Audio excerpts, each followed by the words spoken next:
हाँ जी बेटा, देखो तो अब हम इसमें बात करेंगे एलसी ऑक्सीलेशन की। ठीक है ना। इससे पहले मैंने आपको बताया था ये energy stored in an inductor. Inductor के अंदर जो एनर्जी स्टोर होती है वो क्या होती है, 1/2 हाफ एल आई स्क्वायर। और जो एनर्जी स्टोर्ड होती है वो कैसी होती है, मैग्नेटिक एनर्जी इसके अंदर यहाँ पर स्टोर होती है, मैग्नेटिक एनर्जी की फॉर्म में। ठीक है ना। अब एलसी ऑक्सीलेशन में सबसे पहले क्या करेंगे, एक हमारे पास इंडक्टर होगा और एक कैपेसिटर होगा। ये प्योर इंडक्टर है। प्योर इंडक्टर का मतलब क्या है कि इसके अंदर ज़ीरो रेजिस्टेंस है। ठीक है ना। इसको हमने एक सेल से कनेक्ट किया। सेल से कनेक्ट करने के बाद जो है वो ये आपका कैपेसिटर जो है फुल्ली चार्ज्ड हो गया। ठीक है ना। कैपेसिटर यहाँ पर पॉजिटिव आ गया और यहाँ पर क्या आ गया, नेगेटिव। कैपेसिटर आपका फुल्ली चार्ज्ड हो गया। ठीक है। आप यहाँ पर कह सकते थे कि इंडक्टर के पास क्यों नहीं गया वो चार्ज, या इंडक्टर क्यों वंचित रह गया। ठीक है ना। तो रीज़न ये रहेगा यहाँ पे कि जो करंट यहाँ से गया था, ठीक है, एक तो आपने ये पढ़ा था बेटा कि I naught is equal to E naught by omega L. ठीक है ना। इंडक्टर के अंदर जो करंट होता है उसका ये फार्मूला पढ़ा था। ओमेगा एल की वैल्यू क्या होती है, 2 पाई f इंटू एल। अब क्योंकि डायरेक्ट करंट की फ्रीक्वेंसी क्या होती है, ज़ीरो। फ्रीक्वेंसी ज़ीरो होगी तो करंट मैक्सिमम होना चाहिए था, पर करंट यहाँ पर नहीं आया। तो करंट ना आने का रीज़न है यहाँ पर सेल्फ इंडक्शन। क्या है, सेल्फ इंडक्शन। क्योंकि मैंने आपको बोला कि जो इंडक्टर है वो प्योर है। प्योर होने की वजह से जितना इसमें करंट आएगा धीरे धीरे फ्लक्स चेंज होगा, और फ्लक्स चेंज होगा तो अपने अंदर फ्लो होने का करंट, अपने अंदर जो करंट फ्लो हो रहा होगा उसका क्या करेगा, ये अपोज करेगा। ठीक है ना। उसके बाद इस सर्किट को यहाँ से रिमूव कर देना है जब आपका ये कैपेसिटर फुल्ली चार्ज हो जाए। अब यहाँ देखो इस स्टेज में आपका कैपेसिटर क्या है, फुल्ली चार्ज है। ठीक है ना, फुल्ली चार्ज है।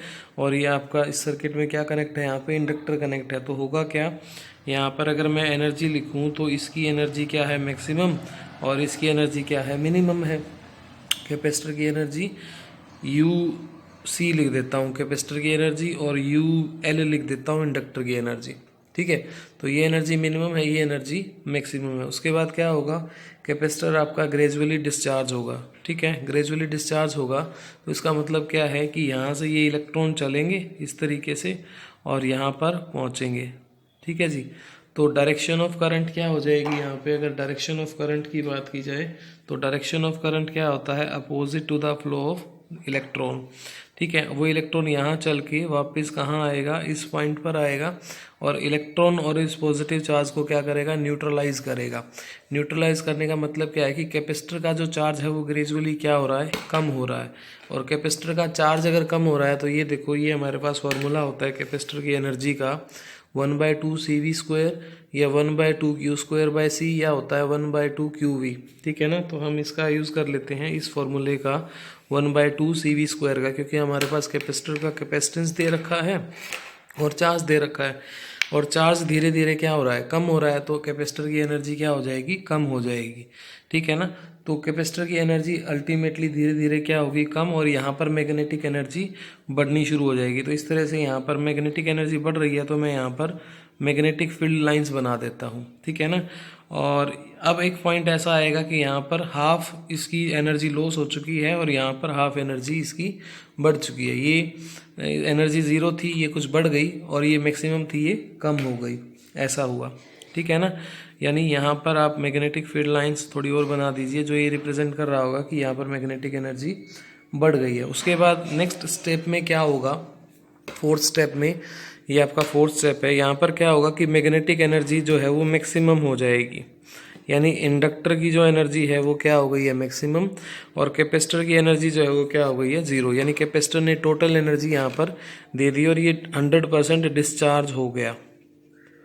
ठीक है ना। अब इसके पास कोई चार्ज नहीं है, ये 100% क्या हो गया है, डिस्चार्ज हो गया है। ठीक है ना। अब डिस्चार्ज होने की वजह से अब क्या होगा, ये जो इंडक्टर है ये अपनी एनर्जी सेल्फ इंडक्शन की वजह से, या आप ये कह सकते हो लेंज लॉ की वजह से, देखो पहले क्या हो रहा था, धीरे धीरे चार्ज बढ़ रहा था, चार्ज क्या हो रहा था, बढ़ रहा था। तो फिर इसके अंदर इसकी मैग्नेटिक एनर्जी बढ़ रही थी। ठीक है ना। क्योंकि देखो चार्ज बढ़ने का मतलब क्या है कि यहाँ पर करंट की वैल्यू बढ़ रही है, और फॉर्मूला क्या बताया था मैंने आपको, हाफ LI²। अब यहाँ पर क्या होगा कि इसके पास मैक्सिमम एनर्जी आ गई है। अब वो एनर्जी क्या करेगा, वापस से लूज़ करेगा और कैपेसिटर को क्या करेगा, अब ये चार्ज करेगा, ठीक है ना। अब ये धीरे धीरे क्या करेगा, कैपेसिटर को चार्ज करेगा, ठीक है ना। अब जो ये चार्जिंग होगी, ठीक है ना, अब आपका कैपेसिटर जो है वो चार्ज हो जाएगा। तो देखो अब जो चार्ज होगा वो पहले से अपोजिट होगा, ठीक है। ये क्यों होगा अपोजिट, ये आप कह सकते हो लेंज लॉ की वजह से। लेंज लॉ क्या कहता था कि वो जिस जो कारण है उसी का क्या करेगा, अपोज करेगा, ठीक है ना। तो ये ग्रेजुअली, पहले मान लो यहाँ पर ये मैग्नेटिक फील्ड लाइंस थी और अब क्या हो गई है, ये कम होनी शुरू हो गई है, ये कम हो गई और ये भी धीरे धीरे चार्ज हो गया, ठीक है ना। उसके बाद क्या होगा, आपका कैपेसिटर फुल्ली चार्ज हो जाएगा और इंडक्टर के पास एनर्जी क्या हो जाएगी, 0, ठीक है जी।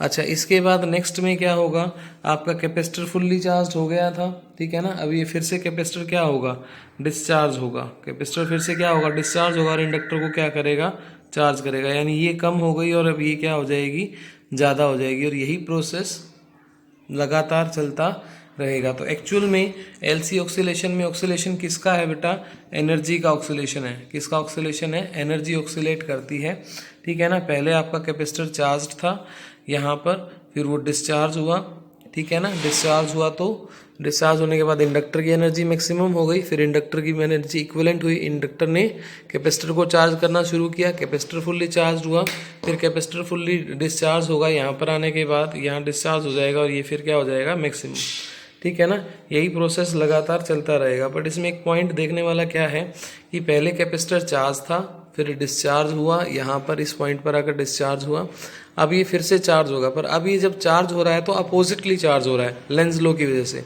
पहले देखो ये प्लेट पॉजिटिव थी, अब ये प्लेट कैसी हो रही है, नेगेटिव। अब ये नेगेटिवली पहले चार्ज होगा, फिर नेगेटिव अपोजिटली ही डिस्चार्ज होगा यहाँ पर, और फिर अब लेंज लॉ की वजह से अभी ये प्लेट फिर से कैसी हो जाएगी, आपकी पॉजिटिव हो जाएगी। तो यही प्रोसेस लगातार इसमें चलता रहेगा, ठीक है ना। इसको बोलते हैं एलसी ऑक्सीलेशन, ठीक है ना। और अगर हम ये मान के चलें, मैं इसको इरेज कर रहा हूँ, अब अगर हम ये मान के चलें कि यहाँ पर किसी तरह का कोई एनर्जी लॉस नहीं है, ठीक है ना, अगर यहाँ पर किसी तरह का कोई एनर्जी लॉस नहीं होगा तो जितना कैपेसिटर ने एनर्जी लूज की थी उतनी ही इंडक्टर एनर्जी गेन करेगा और यही प्रोसेस कंटिन्यूसली चलता रहेगा। तो ये जो ऑक्सीलेशन हमें मिलेगी यहाँ पर एनर्जी की ऑक्सीलेशन, ये कैसी होंगी, अनडैम्प्ड ऑक्सीलेशन होंगी। देखो आपने दो तरह की ऑक्सीलेशन पढ़ी होंगी, एक होती है डैम्प्ड ऑक्सीलेशन और एक होती है अनडैम्प्ड ऑक्सीलेशन। देखो कुछ इस तरीके से ये जो ऑक्सीलेशन है, ठीक है ना, ये आपकी अनडैम्प्ड ऑक्सीलेशन है। और अगर इस तरह की ऑक्सीलेशन आपको मिल रही है, देखो इस तरीके से, तो ये ऑक्सीलेशन कैसी है, आपकी डैम्प्ड ऑक्सीलेशन है। ये डैम्प्ड है और ये कैसी है, अनडैम्प्ड ऑक्सीलेशन है। यानी कहने का मतलब ये है कि अगर किसी तरह का कोई एनर्जी लॉस नहीं है तो ऑक्सीलेशन कैसी बनेगी, अनडैम्प्ड बनेगी। अदरवाइज ऑक्सीलेशन कैसे मिलेंगी, हमें डैम्प्ड ऑक्सीलेशन मिलेंगी, ठीक है ना। इसको मैथमेटिकली प्रूव कर लेते हैं, ठीक है ना।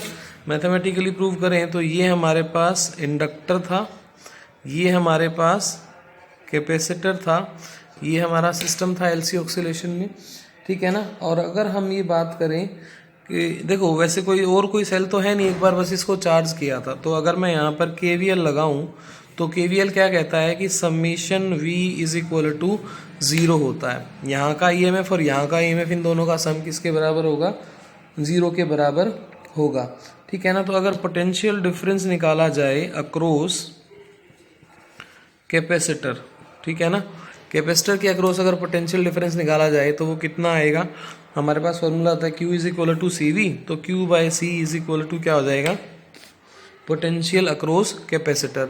इसी तरह से निकाला जाए पोटेंशियल अक्रॉस इंडक्टर, ठीक है ना, पोटेंशियल अक्रॉस इंडक्टर की अगर हम बात करें तो वहाँ क्या होता है, E is equal to minus of DL by dt होता है ना, yes, minus of L DI by dt। ये बन जाएगा आपका potential difference across inductor. Inductor के लिए क्या बनेगा, E is equal to minus of L DI by dt, ठीक है। अब इसका सम कर देते हैं, ठीक है ना। सम करेंगे तो क्या होगा, माइनस ऑफ L, चलो मैं यहीं लिख देता हूँ, minus of L DI by dt plus Q by C is equal to 0। ठीक है ना। अब देखो हो क्या रहा है यहाँ पे, ये डिस्चार्ज हो रहा है, यानी यहाँ पर धीरे धीरे जो चार्ज की वैल्यू है वो क्या हो रही है, कम हो रही है। तो यहाँ में आई की वैल्यू क्या होगी, आई की वैल्यू वैसे तो होती है D Q by D T, पर यहाँ पर मैं माइनस साइन लगा रहा हूँ और ये माइनस साइन क्या बता रहा है कि चार्ज कम हो रहा है। तो ये हो जाएगा माइनस माइनस प्लस और ये बनेगा L D Q square by D T square plus Q by C is equal to 0। ये हमारे पास एक क्वाड्रेटिक इक्वेशन बन गई।